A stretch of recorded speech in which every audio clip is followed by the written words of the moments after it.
Josh and Jon here by ourselves. Unfortunately, Matt can't join us, but he's here in spirit, and I'm sure he'll also be listening to this album to give us his editorial thoughts down the road. But we are covering the king today, Josh. Elvis Presley. Thank you very much. Thank you very much. That's a pretty damn good. That's a pretty good impersonation there, Josh. I got to give you credit. It's 1969's From Elvis in Memphis that checked in within the top 200 albums according to Rolling Stone. It is the only Elvis album on the Rolling Stone Top 500 list of the revisionist history, and we haven't covered any Elvis, so I'm a little bit excited about this. Me too. How Elvis familiar were you before we listened to this album? Oh man, I don't think I've ever listened to an Elvis album before, and I know his famous songs, and I know like Jailhouse Rock or scenes from that movie and that, but nothing. I'm not even sure I know too much about like the timeline of his career in terms of, I know there's a comeback, which I think this is a part of, but well, there's multiple comebacks. Okay, I didn't do any research for this, but I know Elvis obviously blows up in the 50s and then kind of disappears and then comes back in the 60s for comeback number one. And then he's not Fat Elvis at this point, by the way, either. He's still Elvis. And then he has a second comeback in the 70s that's built around television specials, I know. Now, I don't know if this comeback in the 60s was also built around television specials, so we'll have to take a peek on that. But I think we're... How about you? How much familiarity did you have?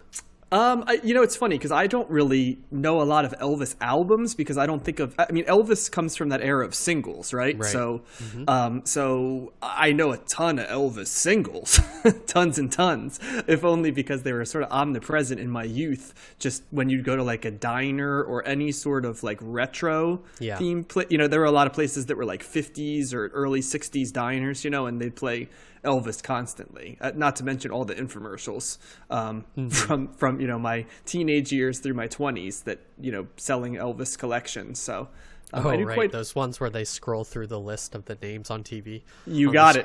Exactly. Yep. I mean that's for our younger listeners. There was an era when getting CDs of all the hits from Elvis or AM radio, I remember, or 60s Gold, or what would be called Yacht Rock today. Yeah, even extended to like 80s songs. I think by the time the 90s came, you saw some, but it was dying off a little bit. Best of Motown, I always remember those. Best of Motown, correct. The crooners, right? The crooners would always have one. So I am going to get the clock ready for 15 minutes right here.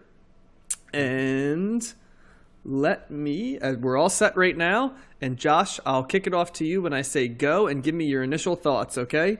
Ready, set, go.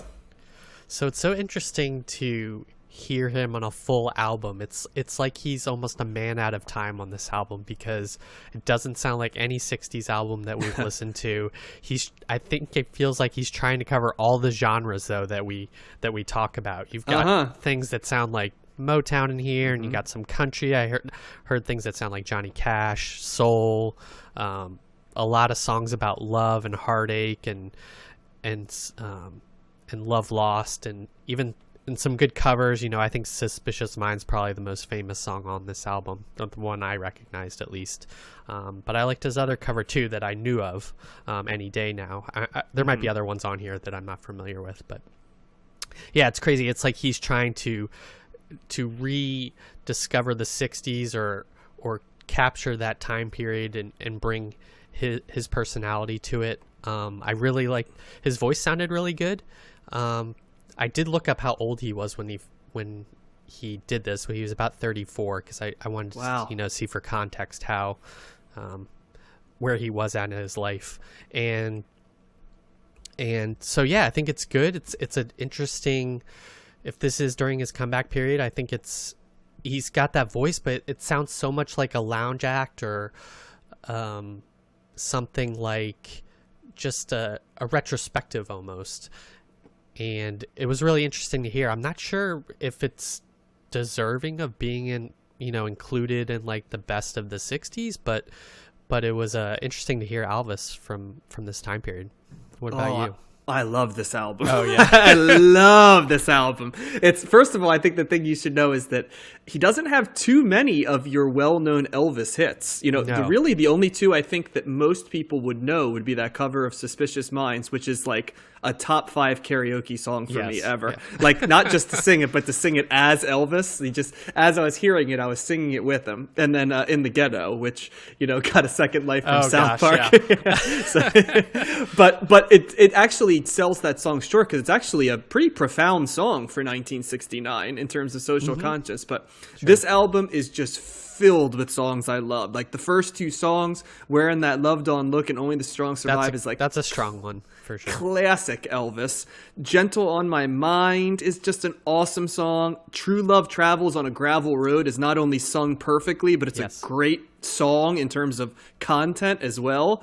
Don't Cry Daddy is this actually very profound song about, basically kids comforting their father, who lost, their mother and his wife, and it ends with Mama Like the Roses, which is like the perfect Elvis sad ballad. Song. Just perfect. Like, I can't stress enough how much I like this album from start to finish. Like, Elvis's voice is just in the right context, and Today must have been it for me. It was just such a pleasant thing, and it never got boring. The songs were varied enough that it never overstayed its welcome. I really, really like this album. It was the definition of just a pleasant listen. And like Josh said, he's spanning. I mean, he's not going into like psychedelic and hard rock, right? But he's going into all of the pop genres, whether it be the Motown, the Blue-Eyed Soul, the country, country western, a little bit of vintage Elvis, thrown in, even girl group type stuff. The singer-songwriter, it's all kinds of stuff in here. Crooning, it's a grab bag of everything. And I mean, it also, Elvis has almost become like a cliche, but he's not a cliche here.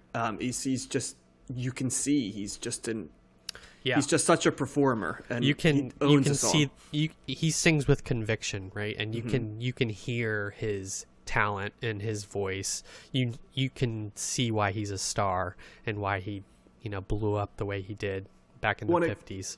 When it kind of became one of these things that it became sort of like a thing to hate on Elvis, right? Like definitely. I always or felt the like, joke Elvis of him being fat. Well, it's like multiple things, right? He was the perfect storm. He was like tragic figure, right? And then he became like a tabloid figure where it kind of minimized him. And then it was like, oh, he was fat Elvis, and he appropriated from African American artists, which sure, but that doesn't make him any different than pretty much anybody else in his era. Yeah, it just was, he was better at it than everybody else, right? And so I almost feel like we've got, dare I say this, Josh? Like, but when you listen to albums like this, you're like, well, yeah, this dude's, he's a star, he's a definitive star, and like it's not hard to figure out listening to it. But I almost feel like we've come to the point, when I was young, Elvis was, one of the 4 or 5 biggest acts in music, right? Period. I almost feel like Elvis has become underrated in the modern context. I think. Would you agree with that? Yeah, I mean, I don't think he's talked about musically at all anymore. I think he's still a big pop culture icon, but the further away we get from this time period in the 50s, the less, profound he's gonna to seem to people, right? He was like a teen heartthrob, and then like, just the strength of how popular he was. In some ways he was like, I mean, he was one of the biggest stars of his time, right? Like in the way that the Beatles or Michael Jackson were, or anybody that was huge. Well, I mean, but periods. It's just bizarre though, because yes, time, distance and stuff doesn't maybe sometimes loses the gloss, but like Elvis was the guy of the 50s. So it's kind of like, if you're going to go back to the 50s, he'd be the guy you get. But I almost feel that he just doesn't get talked about as one of the great acts in music anymore, which is, no, I don't think so. It's almost like, not politically correct to talk about him, which is weird, and I like when you hear this, I can't stress enough, like we've listened to a lot of albums in the 60s, including a lot of famous people. How many people would you say have this star presence as a singer or as a member of an act, right? At this stage of their, I mean, we're not at a stage where Bowie has that yet, right? Maybe Mick Jagger, I don't know if any of the Beatles alone have this type of charisma. We listened to Sam Cooke and Otis Redding, and they did. I mean, Aretha Franklin maybe, but there aren't a lot of people who are belting songs like this. And think of all the people you just named that were influenced by Elvis. Probably all of them to some extent. Right. Yeah. And these songs are not hokey or corny either, and they're also they're talking about social issues. I think that's what stood out to me as well. These are pretty weighty songs he's covering, with a lot of social messages in them, and they actually age well, unlike a lot of stuff from that era. That's true. So, yeah, it doesn't sound like 69. It could be any time, really. Well, it's also, his songs aren't overly corny as love songs, so they seem, and they're not problematic, you know what I mean, in terms of, some of the other stuff, the viewpoint they're coming from. Like, I mean, right. the man can sing a love song. Yeah. Like, even a song like Suspicious Minds is like a very vulnerable singing of it by him, to the point where you're like, you almost could put yourself into the mind of Elvis, being uncertain about a relationship or getting cheated on. It's kind of like he those songs and the emotional songs like In the Ghetto and Mama Like the Roses and Don't Cry Daddy, and there's quite a few of them on this. He has an emotional quality to his voice that allows him to inhabit those songs. Yeah. I would say the other thing we haven't talked about too is the production on this album. It's really good. I think it goes to his strengths. I really liked the addition of backup singers often in the songs. That really helps, and there's a real variety of instrumentation too in this. You got a lot of horns and I can't remember if there's strings, but there's a lot of, each song kind of is its own orchestral design to it. Yeah, he's almost like playing that type of musicianship that you hear on the best Motown stuff and the best soul at different times. And because of that, it can go in so many different directions because the band behind him is so versatile. Right. And I think that's one thing, like you mentioned, but he can go as easy from a country song into a soul song, just snapping his fingers. And that versatility is a little bit of what makes Elvis as well. And I'd be interested to know, like, I can't imagine somebody knowing Elvis and being a big fan of them in the 50s and then hearing this, later on in their adult life, what that was like. I can't think of an artist recently who's had a comeback in the way that this album, presupposes. That would be interesting to know.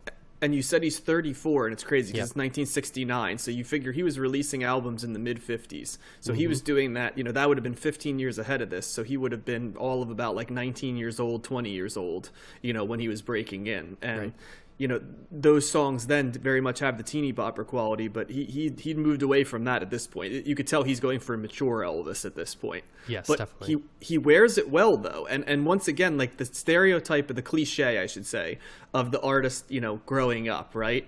But you got to remember, he is the cliche before it's the cliche, right? Like the Elvis comeback is like the pop music comeback. Yeah. Now everybody matures, right? But like this was the first pop star, maturing. So he has the template for what that's supposed to look like, So right, and I don't think stars or music acts go away in the same way that he went away back then, because he had military service, he was doing films, and I don't think he was producing. I mean, I'd have to fact check this, but I don't think he was producing music in the way that he was when he was younger. So this is kind of like out of nowhere in a way, I imagine. Who is in the last 20 years Elvis? I don't think there is anybody. Yeah, well, that's what I was going to say, because you can stay in the 70s and the 80s and 90s and you can find Elvis reduxes, right? Whether it's Michael Jackson or Madonna or even country music created their Elvises, right? Like, Johnny Cash and Garth Brooks and, depending on how, Hank Williams Jr., different people along the way. Soul music used to have, their Elvises like Marvin Gaye and stuff. But like, I look at it now, like who are those stars with a capital S? I mean, in the modern context, I guess you could say maybe Taylor Swift.